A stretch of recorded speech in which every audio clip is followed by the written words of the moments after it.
Welcome to the MLB Coast to Coast podcast, brought to you by Play Picks and the Lines, coming to you from the West Coast. Josh Lander, joined by my guys Nick Weitzer on the East Coast, got Mo Nawara in the Midwest, and we are looking at a Thursday nightcap slate here in the MLB. Got a couple games we do like for you guys. Make sure you are liked and subscribed to that page. Continue to follow along with us as we are bringing you these picks each and every weekday of this MLB regular season. Also have plenty of great content up on thelines.com, where the boys are bringing you all of this good stuff we're talking about here and more, and some written content there. And as always, if you do still need a FanDuel or DraftKings account, head to ftpicks.com or dkpicks.com. Find those listings in your area, such as what we've got for Thursday night. Nate, let's get into it.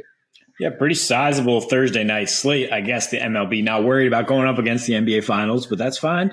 We got a doubleheader in the Bronx. First of all, it's Lou Gehrig Day, so celebrating there.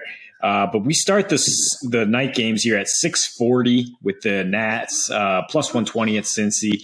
Then the Giants are plus 120 in Miami. Mariners in a toss-up at Orioles. Angels second half of that doubleheader, plus 130 at the Yanks. The Padres in a toss-up at the Brewers. Cardinals toss-up at Cubs.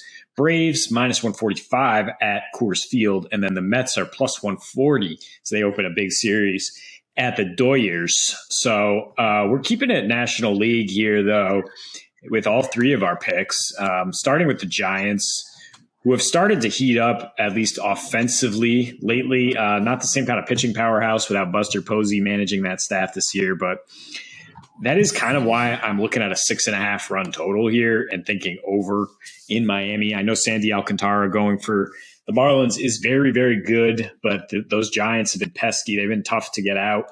They've gone over in 18 of their last 24 games, and the Marlins no longer a lock in terms of that park factor in Marlins Park.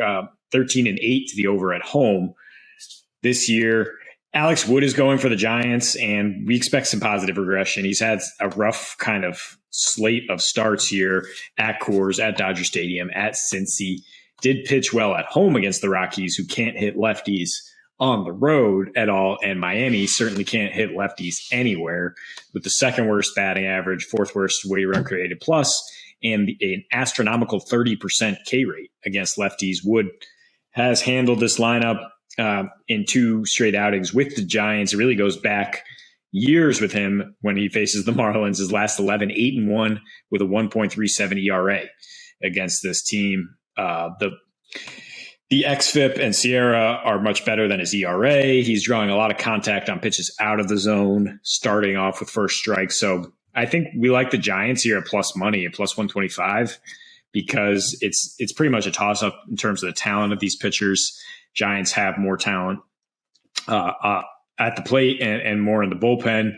But I also I'm kind of intrigued by taking an over here because it's just so low, and I think these offenses have been a little underrated recently. I think you're probably right about the offenses being generally underpriced for these two teams.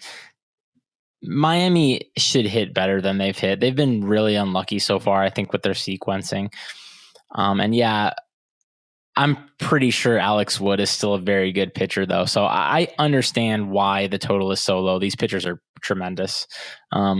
Alex Wood, 360 BABIP so far, the highest home run per fly ball rate of his career. His peripherals all look good. He has a 3.4 Sierra. That's his best since 2014. And that season included some relief. So not unreasonable to say this is like as good as he's ever pitched as far as being a starter. And yeah, Alcantara is great, but I only have him a little bit above Alex Wood. And Miami, like you said, they've been just atrocious hitting lefties. They're second worst in baseball this year. They were fourth worst last year. So I don't think it's a situation where any sort of small sample is driving this. It's also nice when you look at the matchup with Wood. He loves to throw his sinker. He throws it over 51% of the time, I believe. And Miami's been putrid hitting sinkers so far this year. I think they were fourth worst in MLB. I had this game as a toss-up, so for me, if you can get around plus 120, it's pretty tremendous value. And FanDuel was hanging a plus 126. So, yeah, I know that Sandy Alcantara is going to outpitch his peripherals, and I'm baking that into how I expect him to perform, and I just still don't think he's that much better than Alex Wood.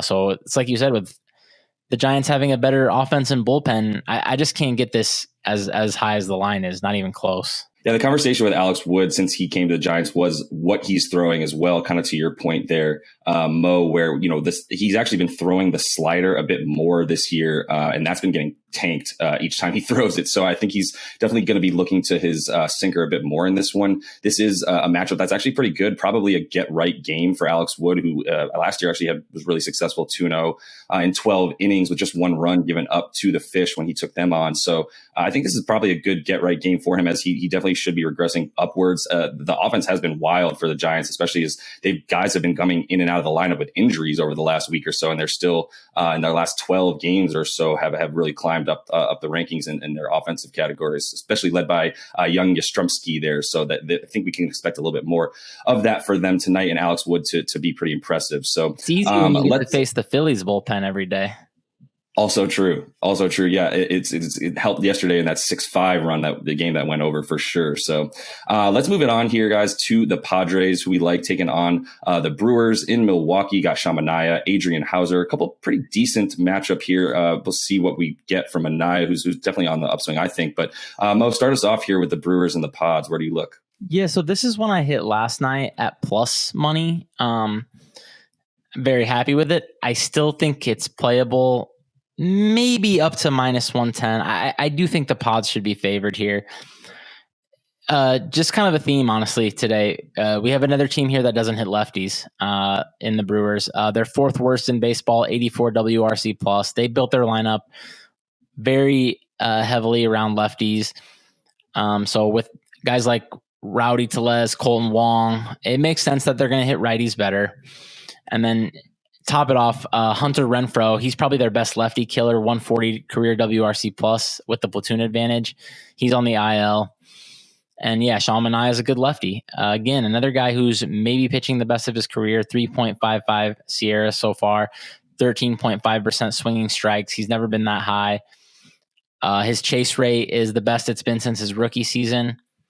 I just think he's clearly a better pitcher than Hauser. And I do kind of like the under here because Hauser does have some things going for him in this spot as well. He does get a lot of grounders. That's really the only thing he does particularly well.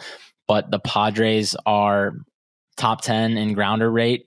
So I think you can look at under 8.5 as well. But with the Padres, I think having an advantage on offense and pitching, I think that they should be slightly favored here, even on the road.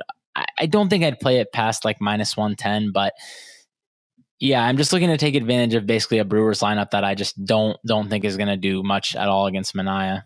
Yeah, I mean, -104 for the Pods at FanDuel, pretty good value there. Hauser does seem like the weak link in this Brewers rotation, and in some ways, yeah, you kind of expect them to throw out another great starter, and then he comes out and he's a guy who does deserve his BABIP. It seems, it's 287, and it's because he's given up a 40% hard hit rate, low swinging strike rate, below 8% for the second straight year. Last year he was giving up 91% zone contact, and it's regressing up this year.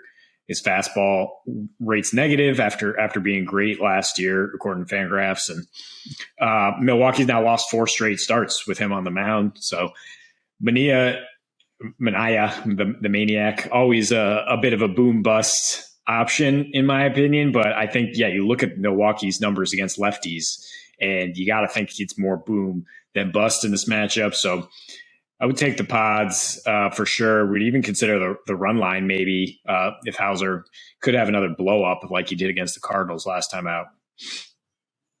And I think that's what you'd be banking on. I think Manaea at this point, I mean, pretty much every start is 6-7 innings and 2 to 4 runs given up. So I think we kind of know what we're getting from him right now, especially when you do take on the offenses he's been taking on. Hauser, yeah, getting completely housed by the Cardinals there the other day. That just came out naturally. So I would agree. I think he continues a little bit on that slide. I mean, the Pods have lost 4 of 5, but as Nate also put in here, they are 14-5 straight up this year after a loss. So I would feel pretty good about them on the bounce back there. And let's keep things in the Central as the Cards are taking on the Cubbies.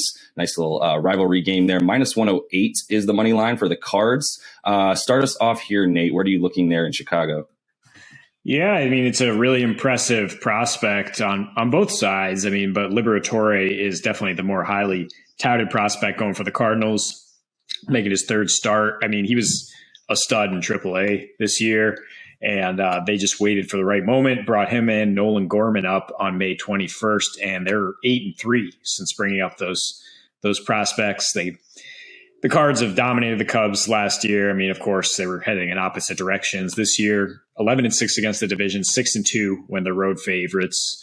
And the Cubs, Liberatore is a stud lefty, and they have the second highest ground ball rate against lefties right now, along with a high K rate. You've got such a great defense behind this rookie that he should be aggressive. He should have no problem getting those ground ball outs. And Keegan Thompson is going for the Cubs here. He's done well as a reliever, but there's some notable splits when he is a starter that would cause some alarm. He's giving up a 362 WOBA as a starter versus 240 when he's a reliever this year. He has a high strand rate in any situation, and it's 99% as in those three starts. So that cannot last against a Cardinals team that's pretty clutch.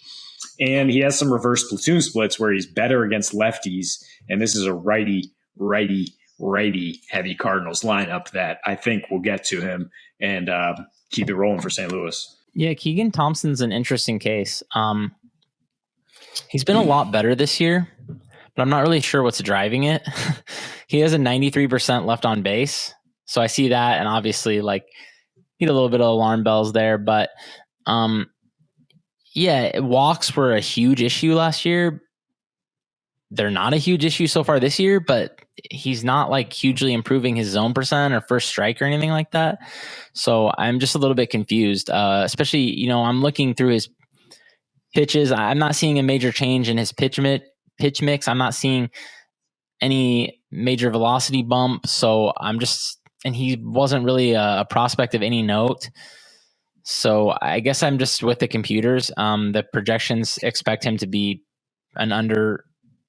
a below average pitcher. And I guess I'm just going to have to go with that until I see some more evidence that he's actually a good player. When you have no real minor league pedigree, no real prospect pedigree, I'm just going to expect that he's not a good pitcher. And Liberatore, he is struggling with walks as well, but I'm looking at the top of this Cubs lineup and I'm not seeing a lot of things to worry about. Not a lot of patience, a lot of players who are going to swing and miss, guys like Contreras. And it's nice that throwing from the left side, we make Hap switch to hitting right-handed where he's quite a bit worse. And then Seiya Suzuki has been, their best or second best hitter. He's on the IL. And then we know Liberatore's defense is going to erase some of his mistakes as well. So, he has a much more impressive minor league pedigree, just succeeding at AAA at a much younger age than Keegan Thompson. So I'm more optimistic that he's going to perform better going forward compared to Keegan Thompson, who I'm guessing is going to regress pretty heavily the other way. So, yeah, I definitely like the Cardinals quite a bit here. But I guess I'm interested to see what happens with Keegan Thompson. Maybe he's good, and I don't know it yet. So don't go too crazy on this one for sure.